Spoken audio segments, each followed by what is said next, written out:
Russian-Ukrainian tension. Russia put the S-400 on permanent fight in the Crimea.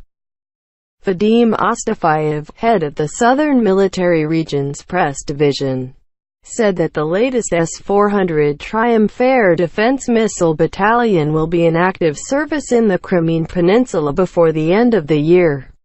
In the near future, the new S-400 air combat base will replace the previously unmanned air defense complex in the Crimean Peninsula, Vadim Ostafayev said.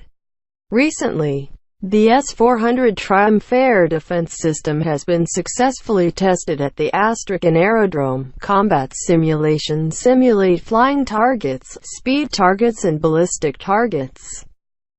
The S-400 air defense system, NATO SA-21 Growler classification, is designed to effectively protect the most important political, administrative, economic and military bases from airstrikes, attacks, strategic missiles, tactical ballistic missiles and tactical missiles, as well as medium-range missiles in combat and combat conditions.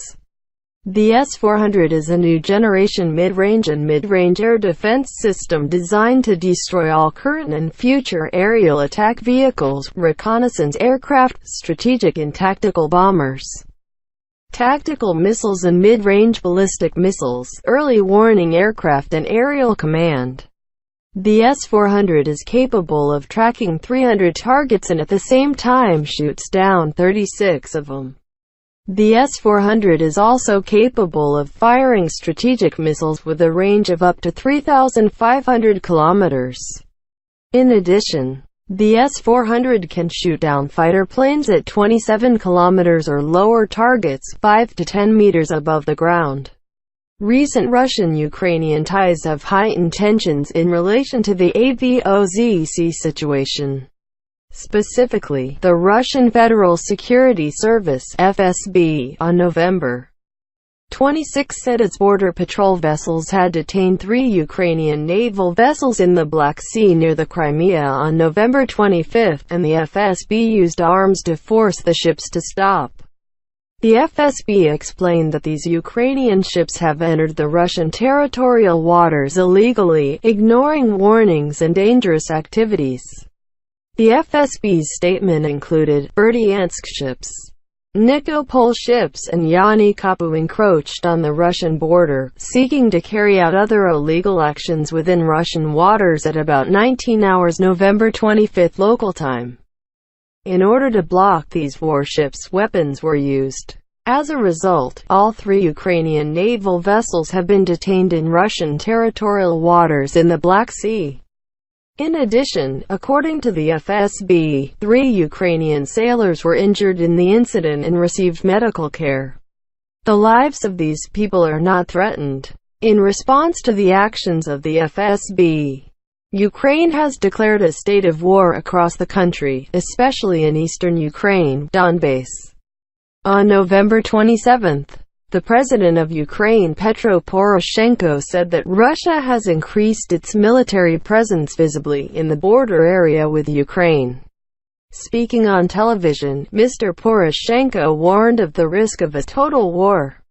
Mr. Poroshenko emphasized, the number of Russian tanks at bases along the border with Ukraine has tripled.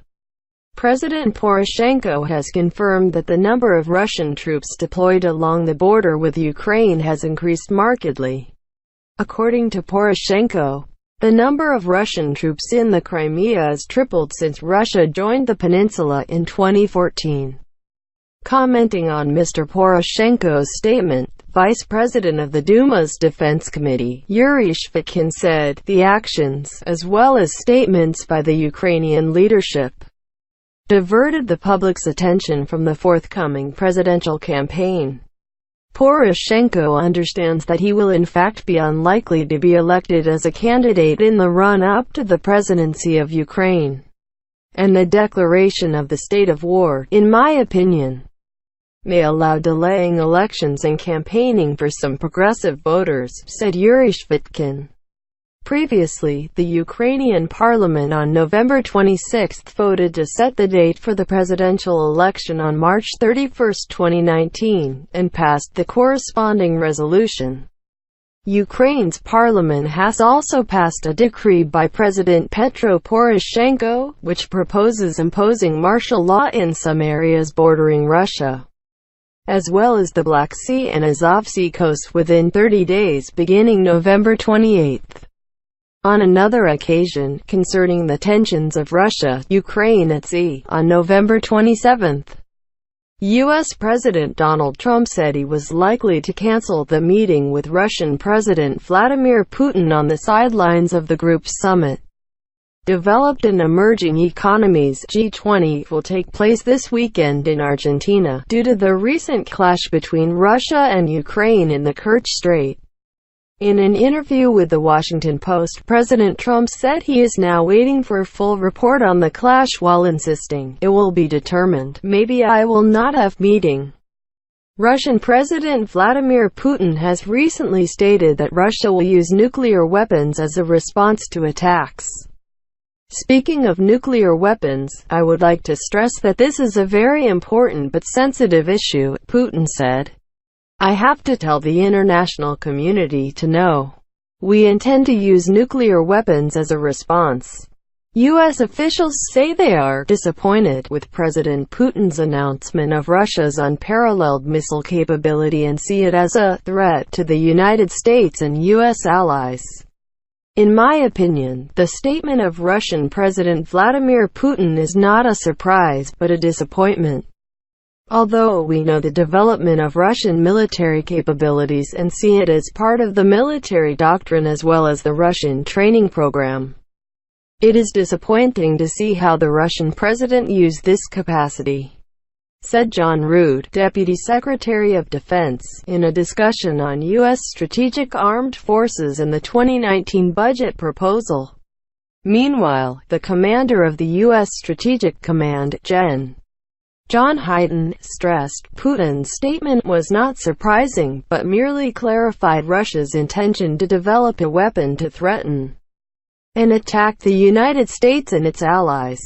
Quote, "Last week, Putin issued a statement announcing Russia's development of 6 new strategic nuclear weapon systems including intercontinental nuclear missiles, intercontinental unmanned aerial vehicles, ultrasonic missiles in response to U.S. efforts to neutralize Russia's nuclear defenses." Putin also stressed that Russia is not hiding the development of arms in response to NATO's extensive military operations and U.S. ballistic missile defense since the administration of former President George W. Bush unilaterally withdrew from the Ballistic Missile Treaty in 2002.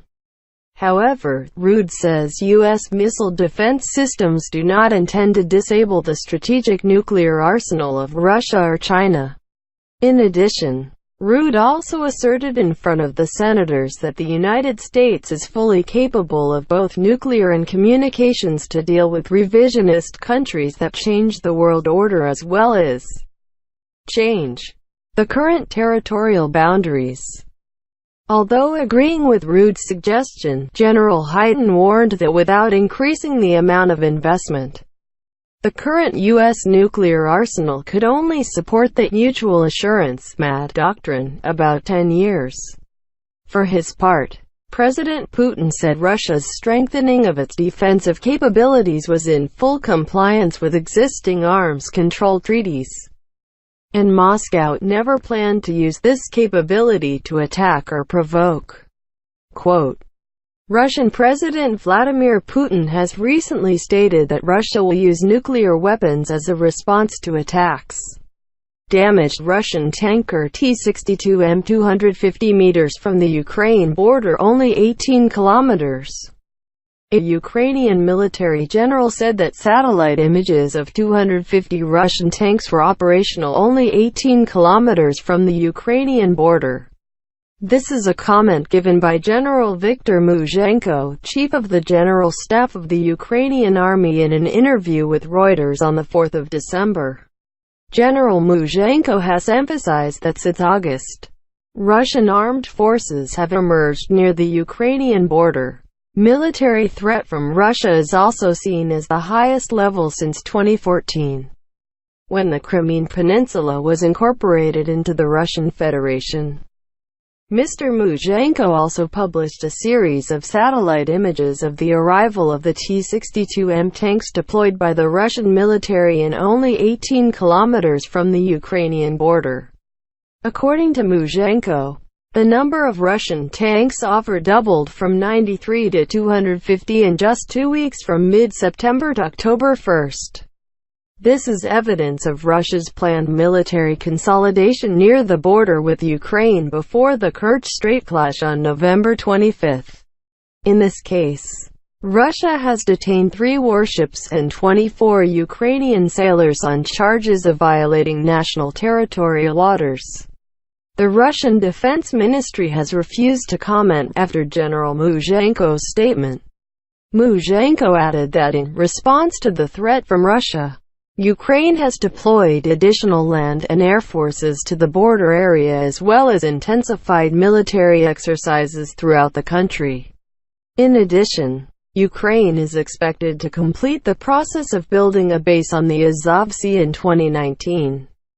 This is the goal set by Kiev before the clashes on the Kerch Strait pushes relations between Russia and Ukraine more tense. Mushenko said Ukraine hopes to receive support from its allies, primarily the United States, to equip additional naval and airborne surveillance equipment, ships and weapons for the army.